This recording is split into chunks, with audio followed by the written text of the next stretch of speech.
देखिए आज जो हम टॉपिक पढ़ाएंगे वो क्या पढ़ाएंगे, लाइन्स एंड एंगल्स, यानी कि रेखाएं एवं कोण। आज हम लोग समझेंगे कि लाइन क्या होता है ना, रेखा क्या होता है ना, और यह कितने प्रकार का होता है, ठीक है। कोण जानेंगे कि कोण क्या होता है, कैसे बनता है और यह कितने प्रकार का होता है, ठीक है। तो चलिए शुरू करते हैं। देखिए रेखाएं एवं कोण पढ़ने के लिए सबसे जो पहला टॉपिक हम लोग पढ़ेंगे, ठीक है, वो पढ़ेंगे फर्स्ट बिंदु। क्या पढ़ेंगे, बिंदु पढ़ेंगे। क्या पढ़ेंगे, बिंदु। अब बिंदु क्या होता है, बिंदु यानी कि पॉइंट, बिंदु यानी कि क्या होता है, पॉइंट। तो बिंदु किसको कहते हैं, तो कहता है वैसी आकृति, ठीक है ना, वैसी आकृति, लिख भी सकते हैं, वैसी आकृति जिसमें न लंबाई हो और ना ही चौड़ाई हो, है ना, वैसी आकृति जिसमें न लंबाई हो और ना ही चौड़ाई हो, उसे क्या कहते हैं, बिंदु कहते हैं। ये हो गया। इसको ऐसे भी लिख सकते हैं या ऐसे भी कह सकते हैं कि वह आकृति, है ना, वह आकृति जो बिना आकार, जो बिना आकार और बिना मात्रा, है ना, किए हो, उसे क्या कहेंगे, बिंदु कहेंगे, है ना। यानी कि वह ज्यामितीय आकृति, है ना, जिसमें आकार और आकृति नहीं है ना, उसको क्या कहेंगे, बिंदु कहेंगे। बिंदु और क्या कह सकते हैं कि किसी सरफेस पे, सरफेस माने, सरफेस मतलब, सरफेस मतलब कोई क्षेत्र, एरिया, है ना, सतह, ठीक है, किसी सरफेस पे, है ना, पेंसिल या पेन के नीब को दबाने से जो आकृति बनेगा उसे क्या कहेंगे, बिंदु कहेंगे। जैसे ये सरफेस हो गया बोर्ड, है ना, उस पे पेंसिल या पेन के नीब को दबाएंगे तो जो आकृति उभरेगा उसको क्या कहेंगे, बिंदु कहेंगे। क्लियर हो गया बिंदु। तो बिंदु में जनरली समझिए क्या होता है बिंदु की, वह आकृति जिसमें ना लंबाई हो और ना ही चौड़ाई हो, उसको क्या कहेंगे, बिंदु कहेंगे। या फिर ऐसे कह सकते हैं कि किसी सतह पर पेन या पेंसिल के नीब से, है ना, नीब दबाने पर जो आकृति बनता है उसको क्या कहेंगे, बिंदु कहेंगे। क्लियर हो गया। अब हम लोग सेकेंड पॉइंट जो पढ़ेंगे वो क्या पढ़ेंगे, सेकेंड जो है वो है पढ़ेंगे रेखा। क्या पढ़ेंगे, रेखा। रेखा को क्या कहेंगे, लाइन कहेंगे। तो रेखा किसको कहते हैं, तो कहता है कि वह आकृति जिसमें केवल लंबाई हो, वह आकृति जिसमें केवल लंबाई हो, चौड़ाई न हो। क्या है, रेखा क्या है, कि वह आकृति जिसमें केवल लंबाई हो, चौड़ाई न हो, उसको क्या कहेंगे, रेखा कहेंगे, है ना। जैसे ये हो गया आपका रेखा, ठीक है, ये क्या हो गया, रेखा।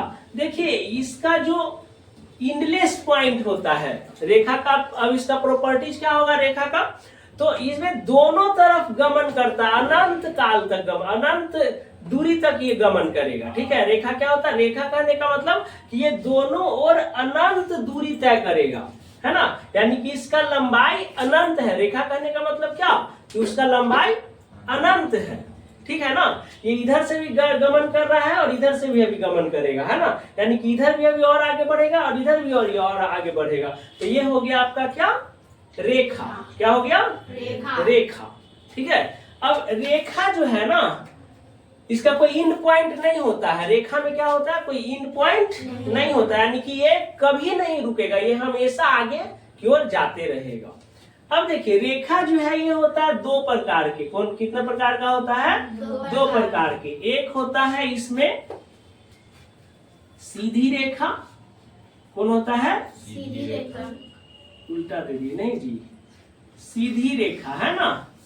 और एक होता है, क्या होता है, टेढ़ी मेढ़ी रेखा न होता है जी, टेढ़ी मेढ़ी रेखा, टेढ़ी मेढ़ी रेखा। तो सीधी रेखा तो ऐसे जाएगा, है ना, और टेढ़ी मेढ़ी रेखा ऐसे ऐसे ऐसे ऐसे ऐसे ऐसे ऐसे जाएगा। बात समझ में आ रहा है, ये सभी क्या हो गया, रेखा ही हो गया।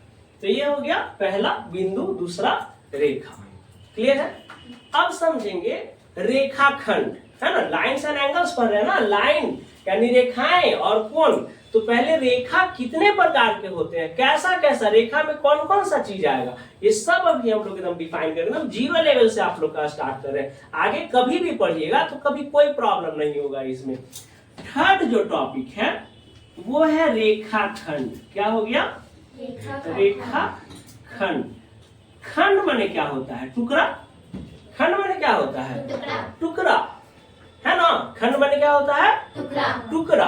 तो रेखाखंड क्या हो गया? जैसे मान लीजिए एक रेखा ही है, इंडलेस पॉइंट है, इसमें तो कोई है नहीं, इसको तो लेंथ कर नहीं सकते हैं, है ना। ये दो इसका इंडलेस पॉइंट होता है। लेकिन रेखाखंड जो होता है उसका लेंथ सर्टेन होता है, निश्चित होता है। रेखा का लंबाई नहीं माप सकते, वो उसका नो इंडलेस पॉइंट है दोनों तरफ, वो हमेशा आगे बढ़ते रहेगा, है ना। लेकिन रेखाखंड जैसे मान लीजिए इसमें ए हो गया, बी हो गया, सी हो गया और डी हो गया, ठीक है। तो रेखाखंड क्या हो गया? ए से बी की दूरी। रेखाखंड क्या हो गया? ए से बी की दूरी। तो रेखाखंड कौन हो गया? ए बी हो गया, है ना। फिर क्या हो गया? रेखाखंड बी सी हो गया, फिर हो गया सी डी हो गया, फिर हो गया ए सी हो गया, यहां से यहां तक का दूरी, नहीं तो फिर यहां से यहां तक का दूरी ए डी हो जाएगा। बात समझ में आ रहा है? यानी कि ये सब क्या है? बड़का रेखा का एक क्या है? टुकड़ा है, पार्ट है, भाग है। क्लियर है? क्या है? रेखा खंड। रेखा का टुकड़ा, खंड माने टुकड़ा, तो रेखा खंड क्या है? रेखा का टुकड़ा है या फिर भाग है। यानी कि पूरे रेखा का क्या है? ये एक छोटा सा भाग है। जल्दी बैठो, इतना लेट क्यों आता है जी? चलो अब देखिए रेखाखंड क्लियर हो गया। रेखाखंड कौन कौन हो गया? यहाँ पे दे देते हैं। ए बी हो गया, बी सी हो गया, सी डी हो गया और ए डी हो गया। ये क्लियर है?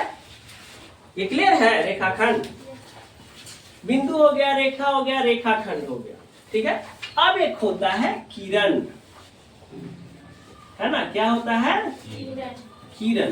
किरण किसको कहेंगे? किरण यानी कि रे। किसको कहेंगे? किरण। किरण का एक उद्गम स्थान होता है। उद्गम स्थान मतलब कि जहां से वो शुरू हुआ।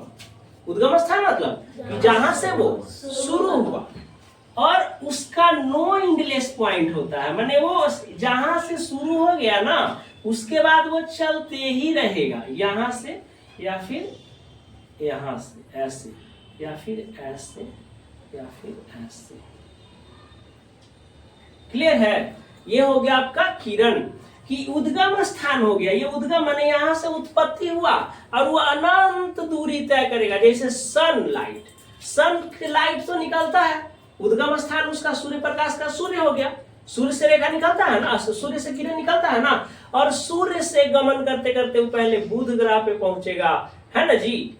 उसके बाद शुक्र ग्रह पे, उसके बाद अर्थ पे, उसके बाद मार्स पे, मंगल ग्रह पे, उसके बाद जुपिटर पे, बृहस्पति ग्रह पे, उसके बाद सैटर्न पे, शनि ग्रह पे, उसके बाद यूरेनस पे, है ना, उसके बाद नेपच्यून पे और उसके बाद प्लूटो पे।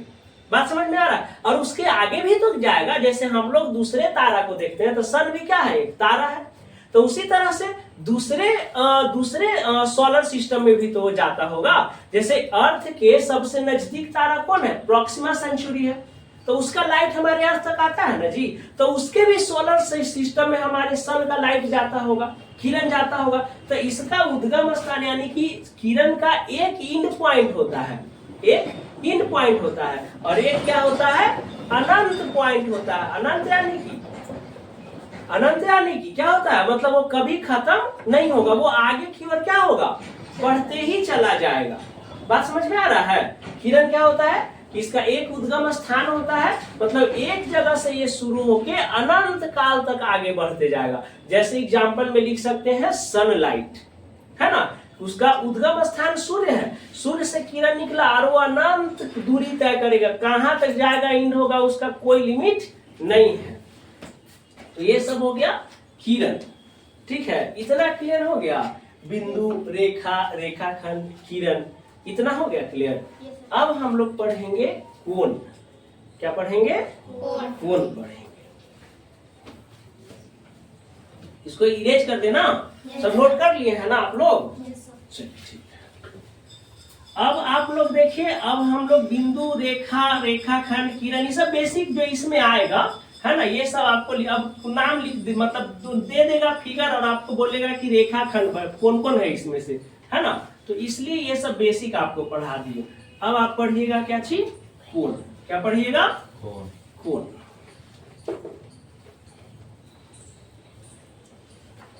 चलिए देखिए क्या है, रेखाएं एवं कोण ही न है जी। अब देखिए रेखाएं एवं कोण हो गया।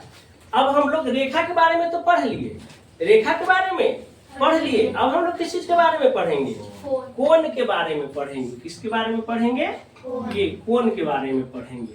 तो कोण क्या होता है, कोण क्या होता है, ठीक है, कोण क्या होता है। तो दो है ना, देखिए जब एक बिंदु से दो किरणें विभिन्न दिशाएं में निकलेगी, है ना, जब एक बिंदु से दो किरणें विभिन्न दिशाओं में निकलेगी तो उनके बीच का जो स्पेस है उसको क्या कहेंगे, कोण कहेंगे। क्या कहेंगे, कोण कहेंगे। या उनके बीच का जो माप है उसको क्या कहेंगे, कोण कहेंगे। तो ये किरण ही नहीं हो सकता है, ये रेखाखंड भी हो सकता है। जैसे मान लीजिए ये ए और बी हो गया, क्या हो गया ये ए और बी। ए बी इसलिए कह रहे हैं, इसको मान लीजिए उद्गम स्थान हो गया। अब ए बी इसलिए कह रहे हैं कि ये रेखाखंड हो गया। ए बी मतलब मेजरमेंट हो सकता है इसका लेंथ डेफिनिट है, ठीक है। और कोई आ गया और कोई इससे टकरा गया, ए बी के बाद सी डी, है ना, समझ में आ रहा है। तो इन दोनों के बीच जो बना मेजरमेंट आएगा वो क्या कहलाएगा, कोण कहलाएगा। क्या कहलाएगा, कोण। तो इसमें चार कोण बच गए, बन गया जी 1 2 3 4। तो रेखा, जब दो रेखाखंड एक बिंदु पे मिलेगा तो इसको भी तो क्या कहेंगे, कोण ना कहेंगे। ओ ए और ओ बी दो रेखाखंड है, उसका उद्गम स्थान एक है ना, माने कि एक ही बिंदु से जब दो किरणें या दो रेखाखंड, है ना, अलग अलग दिशाओं में जाएगा तो उसको क्या कहेंगे, उसके बीच के माप को क्या कहेंगे, कोण कहेंगे। क्या कहेंगे, कोण कहेंगे। तो ये हो गया आपका कोण। अब देखिए कोण कितने प्रकार का होता है, कोण कितने प्रकार का होता है। तो पहले जो आप लोग को पढ़ना है वो क्या है, न्यून कोण है। पहला देखिए कोण कितने प्रकार का होता है। तो पहला है न्यून कोण। कौन कौन होता है, न्यून कोण। न्यून कोण को कहा जाता है इंग्लिश में एक्यूट एंगल। क्या कहा जाता है, एक्यूट एंगल। तो एक्यूट एंगल किसको कहा जाता है, एक्यूट एंगल तो वैसा एंगल जिसका मेजरमेंट 0 डिग्री से बड़ा और 90 डिग्री से छोटा हो। वैसा एंगल जिसका मेजरमेंट यानी कि जिसका माप 0 डिग्री से बड़ा और 90 डिग्री से छोटा हो उसको क्या कहेंगे, न्यून कोण कहेंगे, एक्यूट एंगल कहेंगे। यानी कि 1 डिग्री से लेके 89 डिग्री तक के एंगल को क्या कहेंगे, एक्यूट एंगल कहेंगे। बात समझ में आ रहा है। एक्यूट किसको कहेंगे, 1 डिग्री के एंगल से 89 डिग्री तक के एंगल को क्या कहेंगे, एक्यूट एंगल कहेंगे, न्यून कोण कहेंगे। क्लियर हो गया। जैसे ये ए बी पॉइंट ये हो गया 60 डिग्री। तो 60 डिग्री कौन सा कोण हो गया, न्यून कोण। 1 से 90 के बीच है, 0 से 90 के बीच में ना है जी। यानी कि 1 से लेके 89 तक है ना। तो 1 से लेके 89 तक कोई कोण रहेगा उसको क्या कहेंगे, न्यून कोण कहेंगे। क्लियर है। सेकंड जो होता है न्यून कोण के बाद आता है अधिक कोण। कौन सा कोण आता है, अधिक कोण। ये सब हिंदी याद किए हैं तनी, समझे। ऐसे अधिक कोण को क्या कहा जाता है, ऑब्ट्यूज एंगल कहा जाता है। क्या कहा जाता है, ऑब्ट्यूज एंगल। ऑब्ट्यूज एंगल में क्या होता है कि 91 डिग्री से लेके 179 डिग्री तक के एंगल को क्या कहा जाता है, ऑब्ट्यूज एंगल कहा जाता है। 91 डिग्री से लेके कितना, 179 डिग्री तक के एंगल को क्या कहा जाता है, ऑब्ट्यूज एंगल कहा जाता है। जैसे ही 180 होगा, है ना, वो क्या कहलाएगा, वो अलग कोण हो जाएगा, वो स्ट्रेट एंगल कहलाएगा। तो अधिक कोण के लिए कितना होना चाहिए, 91 डिग्री से कितना होना चाहिए, 179। यानी देखिए ये जो न्यून कोण है इसको ऐसे लिख सकते हैं, 0 डिग्री से बड़ा, है ना, 0 डिग्री से बड़ा और 90 डिग्री से छोटा, है ना, 0 डिग्री से बड़ा और 90 डिग्री से छोटा। इसको अधिक कोण को क्या कह सकते हैं? इसको कह सकते हैं 90 डिग्री से बड़ा, 90 डिग्री से बड़ा और 180 डिग्री से छोटा। अब आप कहिएगा सर आप तो दिए हैं 179 डिग्री, 179.5 आ जाएगा तो वो ऑब्ट्यूज एंगल रहेगा, 180 डिग्री से ना छोटा रहेगा। वो तो हम नंबर में दिए इसीलिए ना, इसके बाद 180 आएगा, इसीलिए हम 179 दिए। अब 179.5 रहेगा तो भी ऑब्ट्यूज एंगल कहलाएगा। क्लियर है? तो ये 90 डिग्री से बड़ा और 180 डिग्री से छोटा होना चाहिए, तो ये ऑब्ट्यूज एंगल कहलाएगा। थर्ड जो है आपका वो है समकोण त्रिभुज, सॉरी समकोण, है ना, समकोण। समकोण को क्या कहा जाता है? इसको कहा जाता है राइट एंगल। क्या कहा जाता है? राइट एंगल कहा जाता है। राइट एंगल का मतलब क्या हुआ? राइट एंगल का मतलब कि जिस एंगल का जो मेजरमेंट है, जो माप है, वो कितना होना चाहिए? 90 डिग्री होना चाहिए। कितना होना चाहिए? 90 डिग्री होना चाहिए। तो ये हो जाएगा आपका राइट एंगल। जैसे ये जो है ए ओ और ये बी है, तो ये राइट एंगल है। ऑब्ट्यूज एंगल कैसे बनेगा? तो जिसका मेजरमेंट ये मान लीजिए 150 डिग्री है ना, तो ये ऑब्ट्यूज एंगल हो गया, है ना, इस तरह से। अब देखिए समकोण हो गया। नेक्स्ट जो एंगल है 4, वो है सरल रेखा कोण। सरल रेखा कोण यानी कि स्ट्रेट लाइन एंगल या स्ट्रेट एंगल, है ना। सरल कोण भी आप लिख सकते हैं, कोई दिक्कत नहीं है। क्या लिख सकते हैं इसको? सरल कोण लिख सकते हैं। स्ट्रेट एंगल, स्ट्रेट एंगल किसको कहते हैं? कहता है वैसा एंगल, वैसा कोण जिसका मेजरमेंट यानी कि माप 180 डिग्री हो। कितना हो? वैसा एंगल जिसका मेजरमेंट या माप 180 डिग्री हो, उसको क्या कहेंगे? सरल कोण कहेंगे या स्ट्रेट एंगल कहेंगे। तो ये जो रेखा हो गया, है ना, ए और बी स्ट्रेट लाइन है ना जी, और इसका जो एंगल ये निकलेगा 180 डिग्री, इसको क्या कहेंगे? सरल कोण कहेंगे। क्लियर हो गया? नेक्स्ट फिफ्थ जो है वो है रिफ्लेक्स एंगल, यानी कि हिंदी में उसको कहा जाता है प्रतिवर्ती कोण। क्या कहा जाता है? प्रतिवर्ती कोण। प्रतिवर्ती कोण यानी कि इंग्लिश इसका हो जाएगा रिफ्लेक्स एंगल। Reflex angle. तो रिफ्लेक्स एंगल किसको कहा जाता है जी? रिफ्लेक्स एंगल मतलब क्या हो गया कि जो 180 डिग्री से बड़ा, क्या होना चाहिए?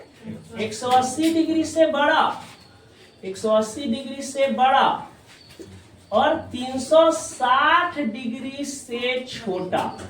क्या होना चाहिए? 180 डिग्री से बड़ा और 360 डिग्री से छोटा। इसको कहेंगे रिफ्लेक्स एंगल। क्या कहेंगे? Reflex angle. यानी से कितना कितना के बीच में हो गया? ये तो हो गया 181 डिग्री से लेके कितना हो जाएगा जी? 181 से लेके कहा 359 डिग्री तक के ना किस कहेंगे? 181 से लेके कहा 359 डिग्री तक के जो एंगल रहेगा उसको क्या कहेंगे? रिफ्लेक्स एंगल कहेंगे। जैसे मान लीजिए कि एक कोण बना रहा है, ये अब ये इसका वैल्यू हो गया 260। कितना हो गया? 260 डिग्री। तो ये कौन सा एंगल कहलाएगा? प्रतिवर्ती कोण यानी कि रिफ्लेक्स एंगल। क्लियर है? अब जो आएगा 6, वो आएगा पूर्ण कोण। कौन आएगा? पूर्ण कोण। पूर्ण कोण यानी कि इसको कहेंगे complete angle. Complete angle. Complete angle का वैल्यू कितना होता है? कंप्लीट एंगल का वैल्यू होता है 360 डिग्री। कितना होता है? 360 डिग्री। अब 360 डिग्री यानी कि क्या हो जाएगा? ये जो है शेप बन जाएगा किस टाइप का? सर्कल का। ये जो एंगल हो गया, ये कौन सा एंगल हो गया? कंप्लीट एंगल हो गया। कंप्लीट एंगल कैसा बन जाएगा? सर्कल बन जाएगा। क्लियर है? तो आई होप कि आप लाइन और एंगल आप पूरा तरह से समझ गए होंगे। ठीक है, इसमें कोई डाउट है? कोई डाउट नहीं, एकदम बेसिक लेवल से पढ़ा है, इसको सबको आप बढ़िया से नोट करिए, ठीक है।